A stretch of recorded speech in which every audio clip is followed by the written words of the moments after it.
4:31, 7:30 a.m., 102.9 FM WTNT. Andy Parks live from the Washington Times. And joining me now, as she always does, Katherine Timpf from Times247.com. Hello. Hello.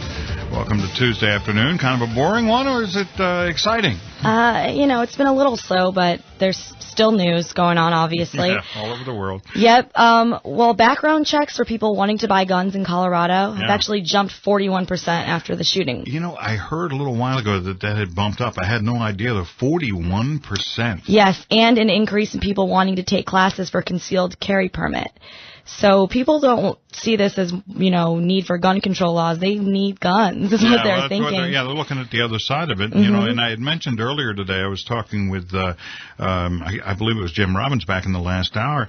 It was a story of a police officer who happened to be off duty, and he was in a church. And you may recall the story. It was about a year ago, I believe, where an individual showed up and was going to shoot but it was either his mother or mother-in-law, and he pulled the gun and was about to shoot her or had fired a shot when the off-duty cop stood up and took him out. Yeah. And believe me, that's what has to happen. Yep. And it wouldn't happen in this case because the law-abiding citizens couldn't even carry a gun into the theater. Nope. So, and he knew that going in. So yeah, that's very interesting, though, that's an incredible bump, 41% in a matter of just a couple of days after the event. Yep, lines out the door, some people were saying. So. How about that? Mm-hmm. Interesting. All right, what else? President Obama was discussing his economic policies in Oakland, California last night, and he said, "We tried our plan and it worked." Oh. His economic plan worked, citing the auto bailout, things like that. Yeah. I mean, how can he possibly have the guts to make comments like this in Oakland, California, 13.7 unemployment rate? %. Well, you can say anything when you're the president. And if you're in front of your supporters, they're going to believe anything. Wow. That's what we've seen all along with him. I know.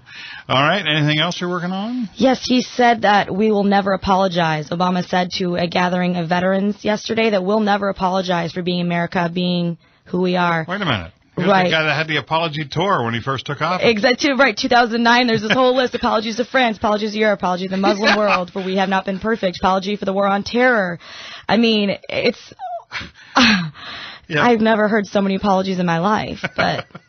Yeah, okay. All right. Yes, Oprah, she was rebuked for her ignorant India special. She did a special on India. She went out and she said to people, I heard that people still use their hands to eat in India. And the guy blogged about it and he said, this is a well-established tradition and none of us are ashamed of this. It's not a poverty issue. It's not because we don't have forks. Mm-hmm. That'd be like her going to China and saying, I still hear you guys still use sticks to eat, Unbelievable. It would sort of be like that. The exact same thing. Yeah. But can you use chopsticks? Sort of. Are you any good at it? I'm terrible at it, but really? I can. Yeah, on certain days I've noticed that I can do very well with them. And on other days I am Mr. Totally uncoordinated. People watch me, I get a little nervous sometimes. Yeah. Yeah. I'm going to I'm going to have to go do that tonight. I'm going to have to get chopsticks, and I'm going to have to practice tonight. Now, just look that up. And then I'm going to have to go back and practice an hour later because after you eat that food, you're always hungry. Oh, absolutely. Yeah. Okay. All right, well, listen, get out of here. We'll talk tomorrow. All right. See ya. Katherine Timpf, Times247.com. It's 4:34, 7:30 a.m., 102.9 FM, WTNT.